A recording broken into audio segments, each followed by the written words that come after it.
The crisp morning air of November 6th, 2025, carried a sense of anticipation as Queen Camilla stepped out of her car at Westminster Abbey. She wore a dark coat adorned with 3 red poppies, a tradition that would take on special meaning throughout the weekend's commemorations. The Field of Remembrance ceremony was about to begin, marking the official start of Britain's most solemn period of remembrance. The grounds near Westminster Abbey had been transformed into a sea of small wooden crosses, each bearing a bright red poppy. This poignant display represents one of the most personal aspects of Britain's remembrance traditions, where veterans, families, and service organizations can pay tribute to their loved ones who made the ultimate sacrifice. The crosses stretch as far as the eye can see, creating a visual reminder of the countless lives lost in service to the nation. Queen Camilla moved through the field with quiet dignity, her presence lending gravity to the occasion. She paused to speak with veterans who had gathered for the ceremony, their medals catching the morning light as they shared stories and memories. Many of these elderly men and women had served in conflicts spanning decades, from the Second World War to more recent operations in Afghanistan and Iraq. Their faces, lined with age and experience, reflected both pride in their service and sorrow for those who didn't return. The ceremony itself is steeped in tradition, yet each year brings new poignancy as the number of World War II veterans continues to dwindle. This year marked the 80th anniversary of the end of the Second World War, adding extra significance to every moment. The Queen spoke with families who had lost loved ones in recent conflicts, offering comfort and acknowledging their sacrifice. Children clutched photographs of fathers or mothers they barely remembered, their innocent faces a stark reminder of war's continuing impact on new generations. As the formal opening proceeded, representatives from various military units and veterans organizations laid ceremonial wreaths among the crosses. The Royal British Legion volunteers, identifiable by their distinctive blazers and berets, moved respectfully through the crowd, ensuring that every visitor felt welcome and every story was honored. The atmosphere was one of quiet reverence, with conversations conducted in hushed tones out of respect for the sacred nature of the space. The Field of Remembrance serves as more than just a memorial. It's a gathering place where the past and present meet. Elderly veterans share stories with young cadets, passing down not just tales of courage and sacrifice, but the importance of remembering those who came before. Queen Camilla's presence emphasized the monarchy's enduring commitment to honoring military service and supporting those who have served their country. Throughout the morning, the steady stream of visitors included military personnel in uniform, civilians wearing their family members' medals, and schoolchildren learning about their nation's history.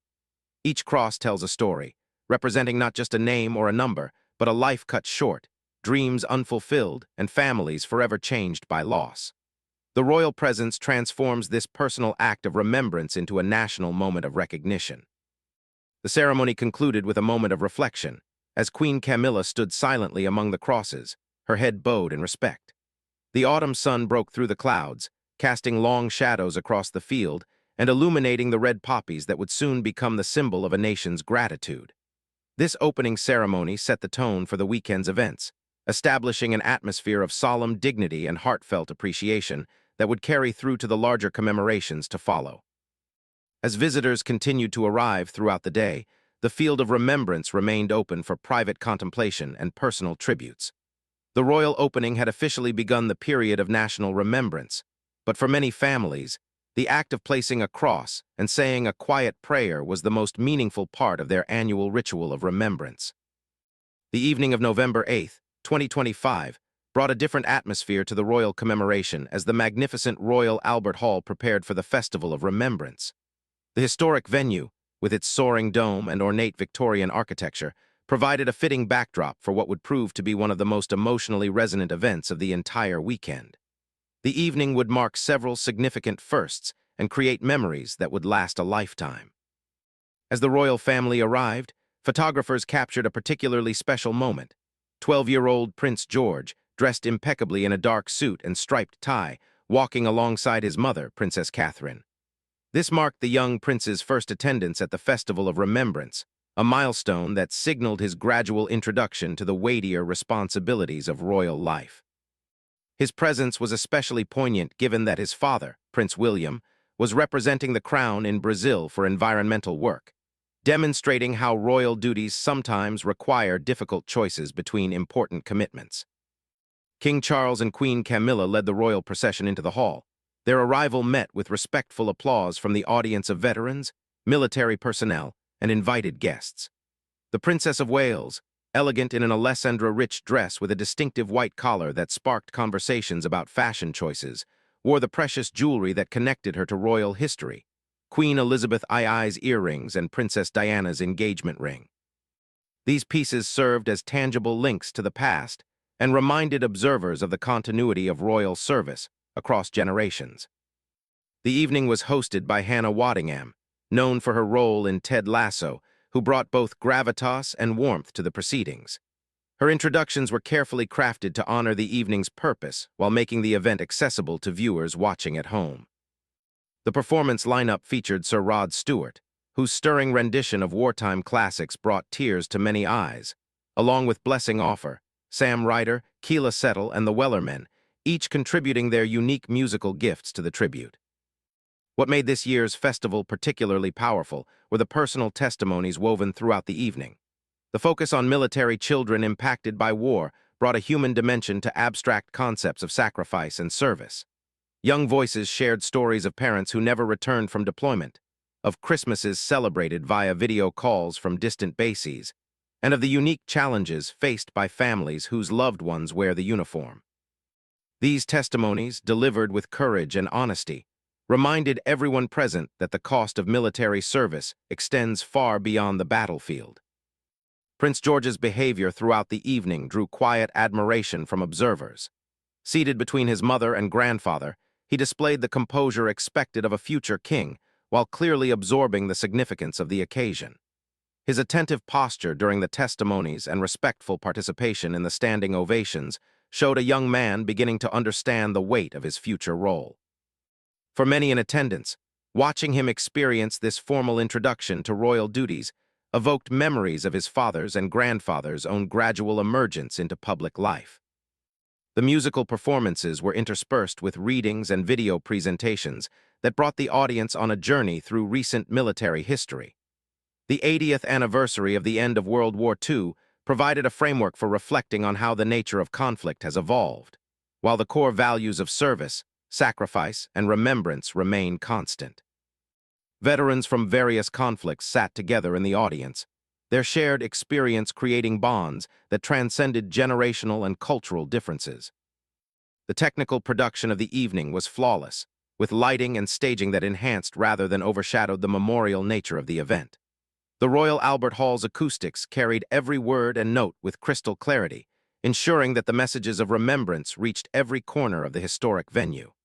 Television cameras captured intimate moments of reflection among the royal family, particularly during the more moving testimonies and musical pieces. As the evening drew to a close, the traditional poppy drop filled the air with thousands of red paper petals, each one representing a life lost in service to the nation.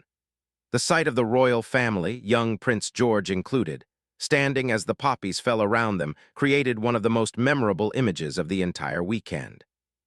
The symbolism was powerful and immediate, the living honoring the dead, the future acknowledging the sacrifices of the past, and the continuity of remembrance passing from one generation to the next.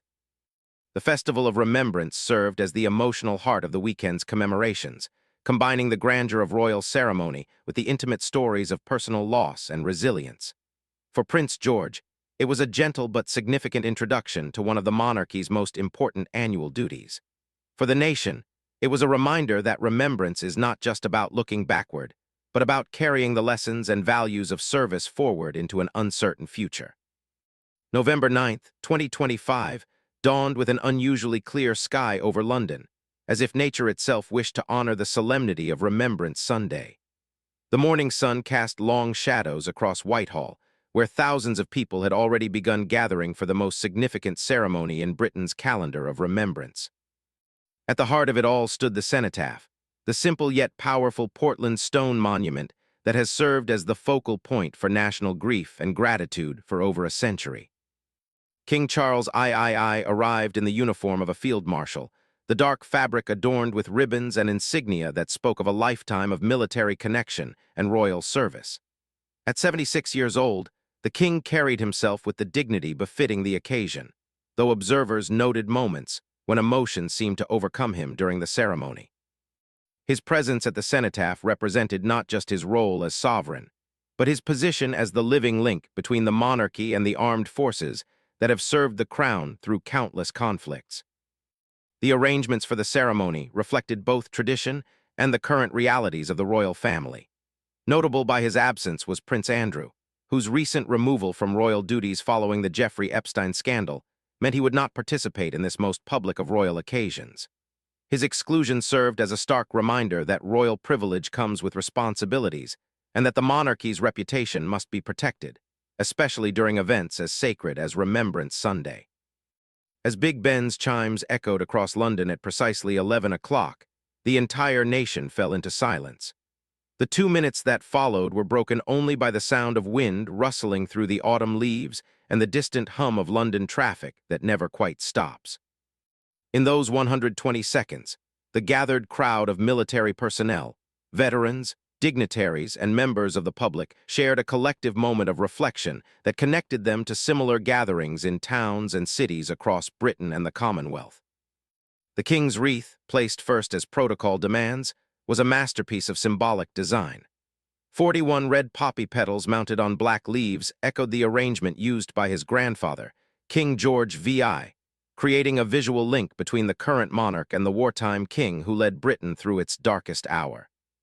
The ribbon bearing the king's racing colors, scarlet, purple, and gold, added a personal touch that reminded observers that even in the most formal of ceremonies, individual humanity shines through. Prince William followed his father in the wreath-laying ceremony, his Royal Air Force uniform marking his own service as a search and rescue pilot. His wreath was carried by squadron leader Mike Reynolds, an Afghanistan veteran whose presence linked the ceremony to more recent conflicts where British forces have served. The Prince of Wales moved with military precision, his salute sharp and respectful, embodying the seamless transition from one generation of royal service to the next. From the balconies of the Foreign, Commonwealth, and Development Office, the royal women watched the ceremony unfold below. Queen Camilla stood in the central position, having recovered from the chest infection that had prevented her attendance the previous year. Beside her, Princess Catherine maintained her perfect record of attendance at cenotaph ceremonies since joining the royal family in 2011. The contrast in their poppy displays, Camilla wearing 3, Catherine wearing 1, sparked immediate discussion about royal traditions and personal choices in expressing remembrance. Princess Catherine's decision to wear a single poppy broke with her usual tradition of wearing 3, leading to speculation about the meaning behind this change. Some suggested it might represent a more streamlined approach to royal symbolism, while others wondered if personal circumstances had influenced her choice. Her elegant black coat and distinctive white collar drew fashion commentary, but her composed demeanor and obvious emotion during the ceremony reminded observers that this was, above all, a solemn occasion of remembrance. The ceremony's emotional peak came with the march past of veterans, a spectacle that never fails to move both participants and observers. 10,000 veterans, representing 341 different armed forces and civilian associations, processed past the cenotaph in a display of unity that transcended age, background, and experience. Among them were 22nd World War veterans, including 6 centenarians, their presence a living link to the conflict that shaped modern Britain. The youngest marcher was 8-year-old Evie Roots from Scotty's Little Soldiers, whose father died in a parachuting accident in 2018, representing the continuing cost of military service. The applause that greeted each group of marchers was spontaneous and heartfelt, with the crowd showing particular appreciation for the elderly veterans in wheelchairs and the young cadets who represent the future of British service. The juxtaposition of the very old and very young created powerful visual imagery about continuity and renewal, about lessons passed down and responsibilities accepted by each new generation. Prime Minister Keir Starmer's participation in the wreath-laying ceremony represented the political dimension of remembrance, reminding observers that honoring military service transcends party politics. His presence alongside leaders of other parties demonstrated the national unity that Remembrance Sunday seeks to embody, even in times of political division. As the ceremony concluded, and the crowds began to disperse. Many remained in Whitehall, reluctant to end their participation in this annual ritual. The cenotaph, now adorned with dozens of wreaths, stood as a testament to a nation's continued commitment to honoring its war dead.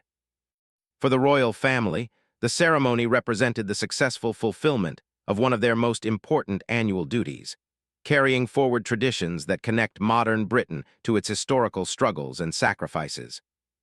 Monday, November 11th, 2025, brought Armistice Day itself, the actual anniversary of the moment when the guns fell silent on the Western Front in 1918. While Remembrance Sunday had provided the grand national ceremony, Armistice Day offered opportunities for more personal and intimate acts of remembrance. The royal family's activities on this day demonstrated their commitment to honoring military service beyond the formal pageantry of the weekend's major events. Princess Catherine's visit to the National Memorial Arboretum in Staffordshire marked her first participation in an Armistice Day service at this sacred site. The National Memorial Arboretum, with its 330 memorials and monuments set among 150 acres of woodland, provides a living landscape of remembrance that honors service members from all branches of the military. The princess's presence there signified the royal family's recognition of the importance of creating spaces for quiet reflection away from the crowds and cameras of central London. The Armed Forces Memorial at the Arboretum bears the names of servicemen and women who have died since 1948, ensuring that those who made the ultimate sacrifice in conflicts from Korea to Afghanistan are remembered alongside their predecessors from the world wars. Princess Catherine's participation in the service there emphasized the continuing relevance of military sacrifice and the royal family's commitment to honoring contemporary service as well as historical heroism.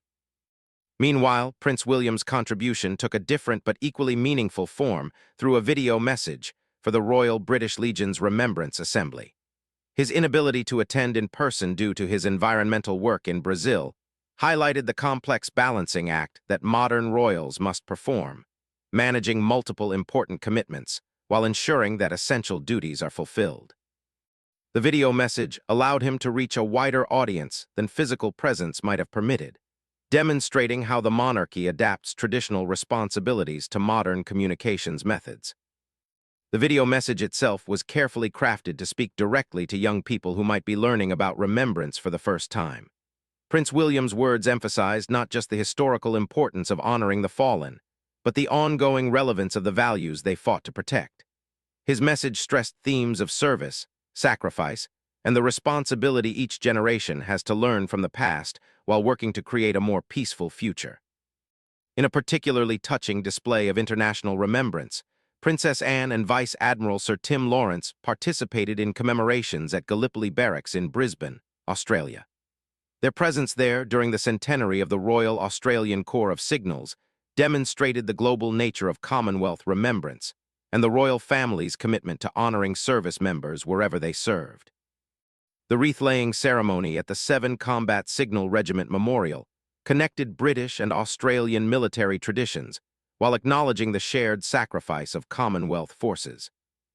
The choice of Gallipoli as a location for royal remembrance carried special significance, evoking memories of one of the most costly campaigns of World War I and the birth of Anzac, Australian and New Zealand Army Corps legend. Princess Anne's role as colonel-in-chief of various military units meant her presence was both ceremonial and personal, reflecting genuine connections to the service members she was honoring. Back in Britain, the 11th hour of the 11th day was marked by 2-minute silences in communities large and small. From busy city centers where traffic stopped and pedestrians paused, to quiet village memorials where a handful of residents gathered, the moment of remembrance connected the entire nation in shared reflection. The royal family's dispersed activities on Armistice Day emphasized that remembrance is not confined to grand ceremonies, but lives in the countless individual acts of memory and respect that occur throughout the country. The day also saw the release of official photographs from the weekend's events, images that would become part of the historical record of royal remembrance. These photographs captured not just the formal moments of ceremony, but the quiet interactions between royals and veterans, the respectful attention of young Prince George at his first festival of remembrance, and the solemn dignity with which the entire family approached their duties. Social media and news outlets carried these images around the world, spreading the message of remembrance far beyond Britain's borders. Comments from international observers praised the royal family's obvious genuine emotion and their commitment to maintaining traditions that many other countries had allowed to fade. The global reach of these commemorations highlighted Britain's role in preserving the memory of conflicts that affected nations worldwide. Educational initiatives connected to Armistice Day reached thousands of schoolchildren, with many institutions organizing their own remembrance services and history lessons. The royal family's example provided teachers with powerful illustrations of how public service and historical memory intersect, offering young people role models for civic engagement and respect for sacrifice. As the day drew to a close, the royal family's activities on Armistice Day had demonstrated that remembrance is not a single event, but an ongoing commitment. From the personal pilgrimage of Princess Catherine to the National Memorial Arboretum to Princess Anne's international representation in Australia, each royal had found a way to honor the fallen while serving the living. The day reinforced that remembrance is both a looking backward and a moving forward, both a mourning of loss and a celebration of values that endure beyond any individual life. The final chapter of the royal family's remembrance commemorations unfolded within the historic walls of Windsor Castle, where King Charles and Queen Camilla hosted a reception for veterans who served in the Pacific during World War II and their families. This intimate gathering served as the perfect conclusion to a weekend that had balanced grand public ceremonies with deeply personal moments of connection and recognition. Windsor Castle, with its thousand-year history and role as a royal residence, provided the ideal setting for this special reception. The state apartments, normally reserved for the most formal of occasions, were open to honor these remarkable men and women who had fought in some of the most challenging conditions of the Second World War. The choice of venue emphasized the monarchy's commitment to treating veterans with the highest possible honor, giving them access to spaces typically reserved for heads of state and the most distinguished guests. The reception was timed to coincide with the 80th anniversary of VJ Day, Victory over Japan Day, marking the end of World War II in the Pacific Theater. This anniversary held particular poignancy for the veterans in attendance, many of whom had endured years of brutal warfare in jungles, island chains, and prisoner-of-war camps thousands of miles from home. Their survival and eventual victory had come at tremendous personal cost, and this reception represented a long-overdue recognition of their specific sacrifices. King Charles, known for his genuine interest in military history and his respect for veterans, moved through the reception with obvious pleasure and engagement. His conversations with the elderly veterans revealed his detailed knowledge of Pacific theater operations and his appreciation for the unique challenges they had faced. Many of these men had been young soldiers, sailors, or airmen when they served in Burma, Singapore, the Philippines, and other Pacific battlegrounds, and the king's informed questions about their experiences clearly moved them deeply. Queen Camilla's warmth and natural conversational ability made her particularly effective at drawing out stories from veterans who might have been intimidated by the formal setting. Her ability to connect with people from all walks of life served her well as she spoke with families who had lived with the long-term effects of wartime service. Many veterans struggled with what we now recognize as post-traumatic stress disorder, though such terms were unknown during their service years. The Queen's gentle encouragement helped many of them share memories they had kept buried for decades. The families who accompanied the veterans added another dimension to the reception, representing the ripple effects of wartime service across generations.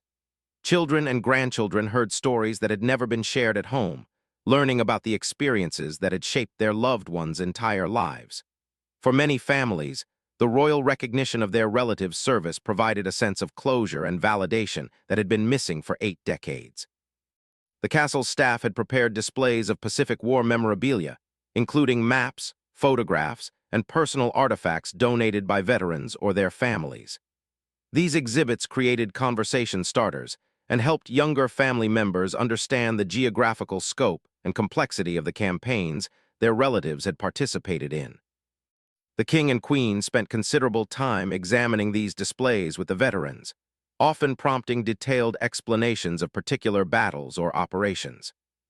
One of the most moving aspects of the reception was the presentation of medals and recognition to veterans who had never received proper acknowledgement for their service.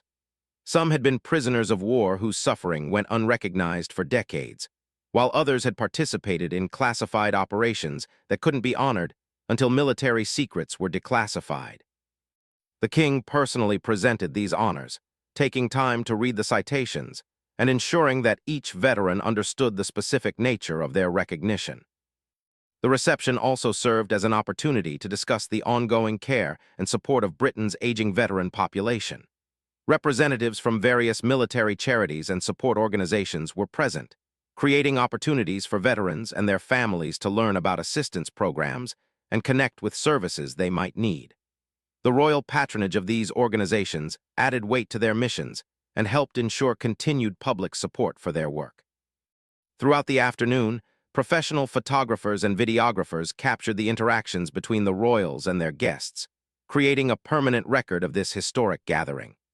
These images would become treasured mementos for the families involved and important historical documents for future researchers studying both royal history and military commemoration. The photography was conducted with great sensitivity, ensuring that veterans who preferred privacy were respected while still documenting the significance of the occasion. As the reception drew to a close, King Charles delivered brief remarks that emphasized the enduring debt Britain owes to Pacific War veterans and the importance of passing their stories to future generations. His words acknowledged not just their wartime service, but their contributions to post-war society, recognizing that their experiences of facing adversity and overcoming challenges had made them valuable citizens and community leaders throughout their lives. The final moments of the reception saw personal exchanges that would remain private, but clearly meant a great deal to all involved. Veterans shook hands with the King and Queen, many expressing gratitude not just for the afternoon, but for the lifetime of service the monarchy represents. For their part, the royal couple seemed genuinely moved by the opportunity to honor these remarkable individuals in such a personal setting. As the last guests departed Windsor Castle, the weekend of Remembrance concluded on a note that perfectly balanced public ceremony with private recognition. The progression from the grand spectacle of the cenotaph to the intimate conversations at Windsor demonstrated the monarchy's understanding that remembrance takes many forms. For the veterans who attended, the reception provided validation, an honor that many had waited 8 decades to receive. For the royal family, it represented the fulfillment of their most important duty, honoring those who served their country and ensuring that their sacrifices are never forgotten.